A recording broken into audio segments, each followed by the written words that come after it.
Before you decide to click away, imagine being the most powerful woman in the city, wealth beyond measure, influence beyond imagination, and still being terrified of spending your birthday alone. If stories about unexpected connections and second chances touch your heart, take a moment to like this video and subscribe to the channel. You never know which story might remind you that love doesn't knock with money, it knocks with meaning. The night the billionaire begged a man not to leave, it wasn't in a ballroom filled with champagne towers or under the glitter of photographers' flashes. It was in her own home, a penthouse high above the city she practically owned, and the only witnesses were a shy 8-year-old girl and the quiet hum of the skyline beyond the glass walls.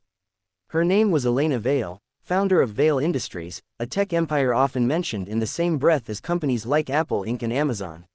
She had built her fortune from nothing after aging out of foster care, working 3 jobs through college, sleeping in her car for 6 months while writing the first lines of code for her startup.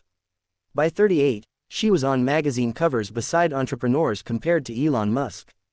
By 40, she was a billionaire. And yet on the night of her 42nd birthday, her penthouse was quiet.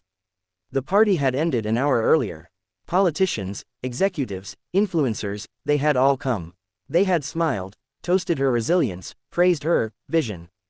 Then they had left, all except one man. Marcus Reed had only attended because he worked as the building's contracted security consultant. A former paramedic who had changed careers after an injury, he took temporary assignments while raising his daughter, Lily, alone. Lily had insisted on coming along that evening because she had made a handmade birthday card. Marcus had tried to refuse, but Elena had overheard and surprised them both by inviting the little girl upstairs after her shift ended. Now Marcus stood near the door, helping Lily into her coat. "It's late," he said gently. "We should let Ms. Vale get some rest." Elena swallowed. "Don't go," she said. The word surprised even her. Marcus paused, uncertain. No one spoke to him that way, not with vulnerability. "It's my birthday," she added quietly, as if that explained everything. Lily looked between them. "We didn't sing," she whispered. Elena had heard thousands sing to her before, choirs at charity galas, employees at corporate celebrations. But never in a room this quiet. Never without cameras. Marcus hesitated, then slowly set Lily's coat aside. "All right," he said. They gathered around the small cake that remained on the kitchen island. It was nothing like the 5-tiered masterpiece from earlier. Just a simple chocolate cake Lily had insisted they bring from the bakery near their apartment. They sang. Elena closed her eyes when she blew out the candles. For the first time in years, she made a wish she didn't feel embarrassed about. "I don't want to be alone anymore." Over the next few weeks, Marcus and Lily became unexpected fixtures in her life. It started with small things. Lily loved the view from the penthouse and asked endless questions about the city. Marcus stayed cautious, polite, aware of the gap between their worlds. Elena found herself inventing reasons to extend his contract. She told herself it was because he was good at his job. The truth was more complicated. Marcus didn't treat her like a brand. He didn't laugh too hard at her jokes or freeze when she entered a room. He disagreed with her sometimes. Once, during a casual dinner, he told her, "You built an empire. But you don't know how to rest." She bristled. "I rest. You work until 2 in the morning. That's leadership. That's fear," he said quietly. She didn't speak to him for 2 days after that. But his words lingered. Elena had spent her entire life proving she was indispensable. If she stopped moving, stopped building, stopped achieving, who was she? Lily, however, did not care about stock prices or acquisitions. Lily cared about whether Elena could braid hair properly. She couldn't. Not at first. She cared about whether Elena would sit on the floor and color instead of answering emails. She tried. Slowly, something shifted. Then came the scandal. A rival executive leaked rumors that Vale Industries had manipulated data in a recent acquisition. The media storm was relentless. Headlines screamed. Investors panicked. The same people who had toasted her weeks before distanced themselves. Elena did what she always did, she fought. She scheduled emergency meetings, hired lawyers, prepared statements. She didn't sleep for 48 hours. Marcus found her in the kitchen at dawn, staring at her phone. "You don't have to go through this alone," he said. "I always have," she replied.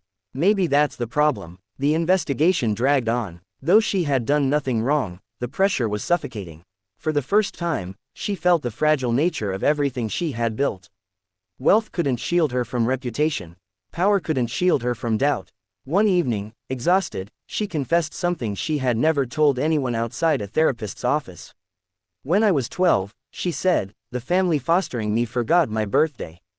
Not on purpose. They just forgot. I told myself I'd never depend on anyone again. If I made myself big enough, important enough, no one could overlook me. Marcus listened without interrupting. You're not overlooked, he said softly. You're just guarded. Weeks later, the investigation cleared her company completely. The allegations were proven false. Stocks rebounded. The board praised her resilience. But something had changed. She didn't want to celebrate with a ballroom anymore. Instead, she invited Marcus and Lily to the beach. No cameras, no press. Just the three of them. Lily ran along the shoreline, laughing. Marcus walked beside Elena, hands in his pockets. You know, he said carefully, my contract here ends next month. I've been offered a permanent position somewhere else. It's stable, good benefits. Her chest tightened. Where? Another city. The wind felt colder. Oh, I didn't want to assume, he hesitated. I don't know what this is to you. Elena stared at the ocean. For years, she had negotiated billion-dollar deals without blinking. But this terrified her more than any boardroom. It's everything, she admitted. Marcus looked at her. I don't care about the money, he said. I care about stability for Lily. I care about not feeling like I'm living in someone else's world. She understood. So she did something radical. She stepped back from her role as CEO, appointing a trusted successor.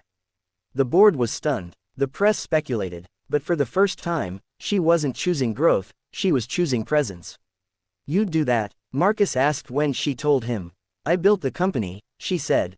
It doesn't own me. A year later, on her 43rd birthday, the penthouse was filled again, but this time with children's laughter, friends who stayed after dessert, and Lily insisting on lighting the candles herself. Elena stood between Marcus and Lily as they sang. No headlines, no gala, just warmth. When she blew out the candles, she didn't make a wish. She didn't need to. If this story touched you, remember, success means nothing if you have no one to share it with. Don't wait for a birthday to tell someone they matter. Don't build walls so high that love can't climb them. And if you believe that even the strongest hearts deserve a place to rest, like this video and subscribe to the channel. Because sometimes the most powerful transformation isn't building an empire, it's letting someone stay.